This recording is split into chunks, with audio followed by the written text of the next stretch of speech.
Assalamualaikum warahmatullahi wabarakatuh. Para mahasiswa sekalian, hari ini kita akan melanjutkan perkuliahan kita yang akan mengambil tema terkait dengan hukum bisnis internasional. Diharapkan dengan mengikuti mata kuliah yang hari ini akan dilaksanakan, kalian mampu mendemonstrasikan pengetahuan terkait aspek hukum dalam hukum bisnis di Indonesia dan internasional.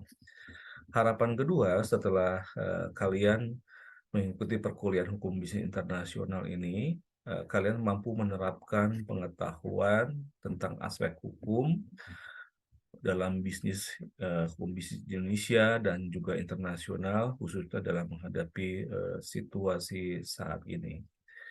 Teman-teman mahasiswa, berbicara tentang perdagangan internasional, maka ada definisi yang sangat simpel yang mengatakan bahwa perdagangan internasional adalah kegiatan transaksi jual beli barang atau jasa antar negara. Tentu kegiatan itu menjadi salah satu sektor yang mampu meningkatkan perekonomian suatu negara. Perdagangan internasional dapat dilakukan oleh penduduk suatu negara ataupun negara itu sendiri atas dasar kesepakatan bersama.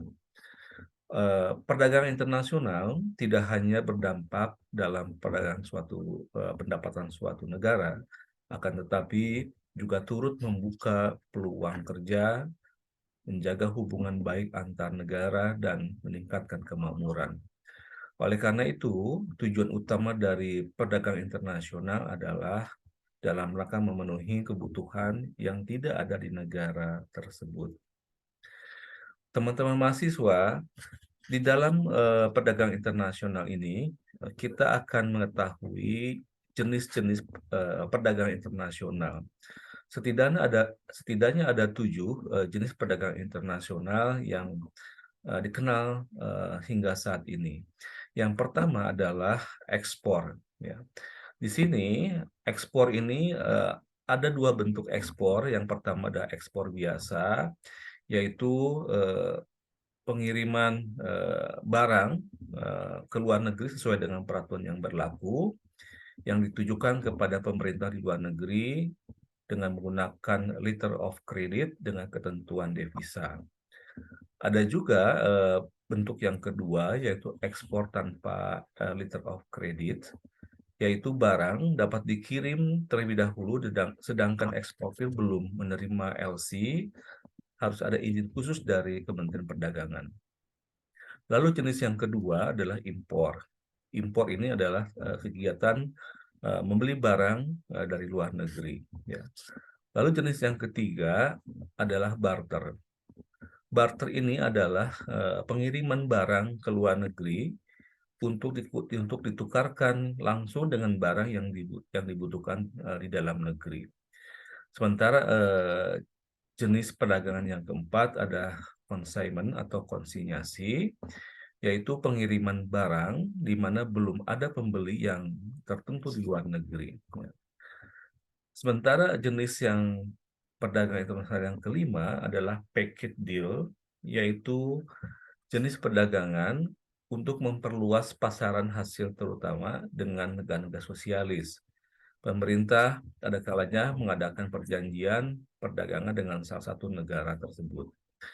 Lalu yang keenam yaitu smuggling, yaitu setiap usaha yang bertujuan memindahkan kekayaan dari satu negara ke negara lain tanpa memenuhi ketentuan yang berlaku.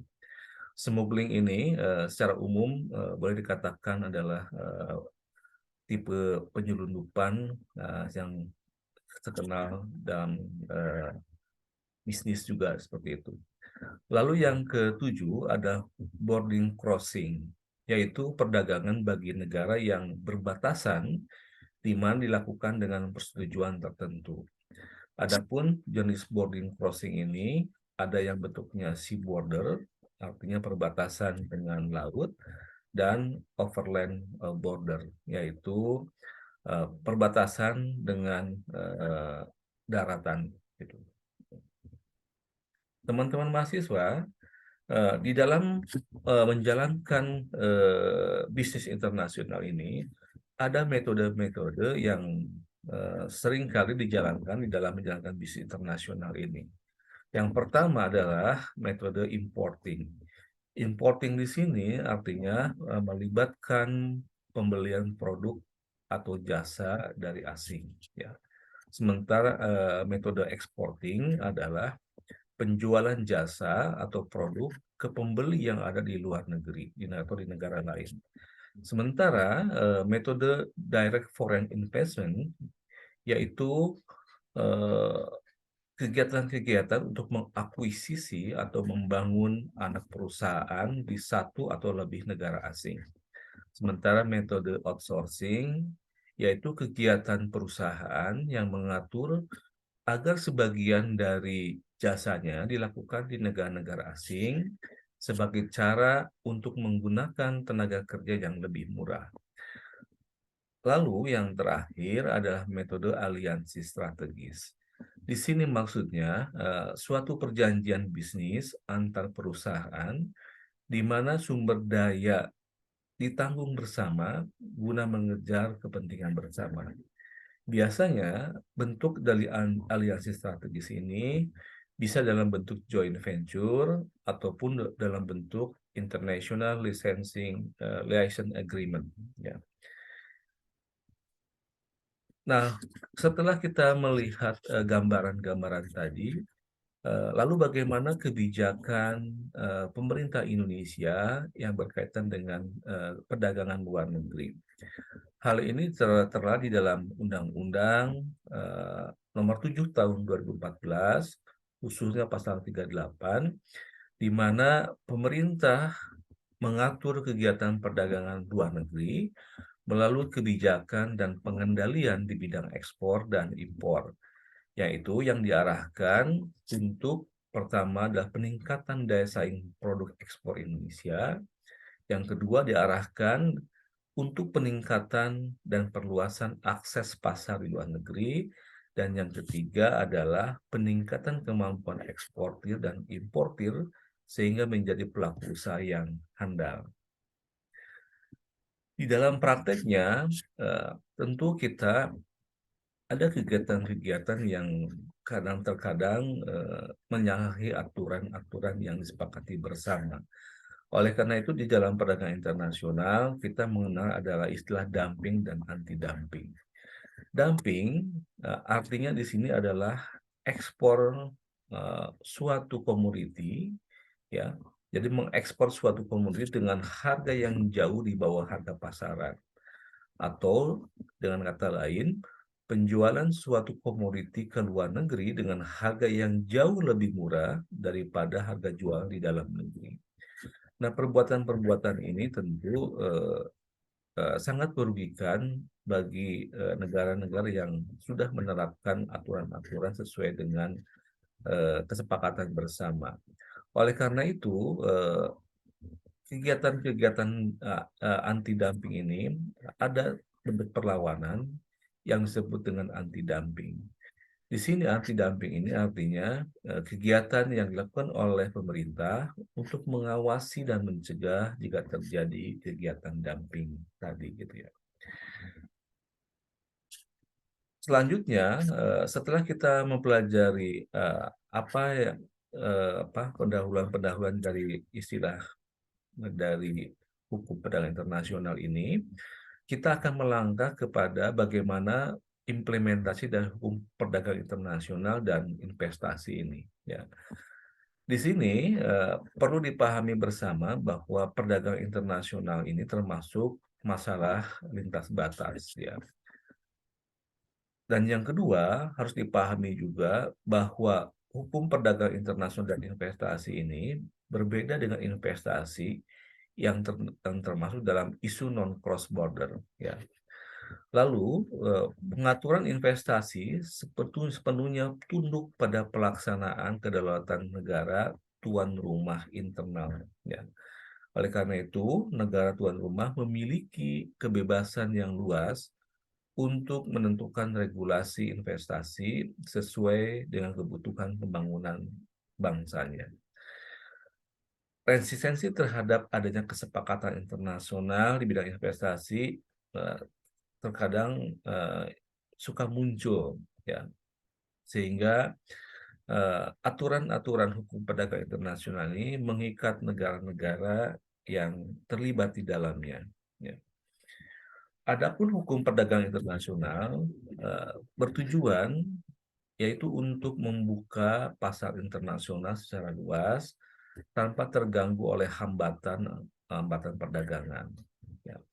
Lalu juga dengan disepakatinya hukum perdagangan internasional dan investasi ini, maka akan berdampak terhadap keterbukaan pasar, ya, yang mendorong perubahan pola bisnis perusahaan multinasional dengan melakukan investasi di luar negeri untuk memenuhi pasokan pasar internasional dan mendekatkan diri dengan konsumen. Ya. Beberapa contoh yang sering kita dengar dengan adanya hukum perdagangan internasional ini, salah satunya adalah Perjanjian Hukum Trade in Jasa atau GATT, ya. GATT ini menetapkan aturan dasar untuk perdagangan jasa internasional. Lalu juga GATT ini menetapkan kewajiban yang berlaku untuk semua tindakan yang mempengaruhi perdagangan jasa internasional. Selanjutnya, Perjanjian Umum Trade in Jasa ini ada komitmen berlaku untuk sektor jasa dan subsektor jasa yang tercantum dalam Schedule of Commitment atau SOC. Ya. Contoh pembatasan berdasarkan komitmen spesifik antara lain Indonesia tidak melarang pendirian perguruan tinggi asing, ya, namun tetap memberikan sejumlah batasan terhadap perguruan tinggi asing yang akan didirikan di Indonesia. Misalnya, harus menggunakan bentuk usaha patungan, atau wajib menggunakan kurikulum nasional, begitu juga terkait dengan tenaga pengajarnya harus menggunakan tenaga pengajar nasional atau berwarga negara Indonesia. Ya. Begitupun juga contoh-contoh lain, Indonesia tidak melarang pendirian rumah sakit asing. Nah, namun juga tetap pendirian rumah sakit asing ini harus ada batasan-batasan. Misalnya, wajib dalam bentuk usaha patungan. Ya. Lalu juga harus menggunakan tenaga medis atau dokter yang berkeluarga negara Indonesia. Tentu saja dalam pendirian rumah sakit asing ini, dokter asing hanya dibolehkan menjadi konsultan di dalam rumah sakit yang didirikan di Indonesia ini. Ya. Lalu juga dalam perdagangan jasa, kita akan mengenal namanya cross border. Ya. Di mana dalam cross border ini, layanan yang diberikan dari suatu wilayah ke wilayah negara lain itu berlangsung dengan melalui dua arah. Misalnya, layanan yang menggunakan media telekomunikasi.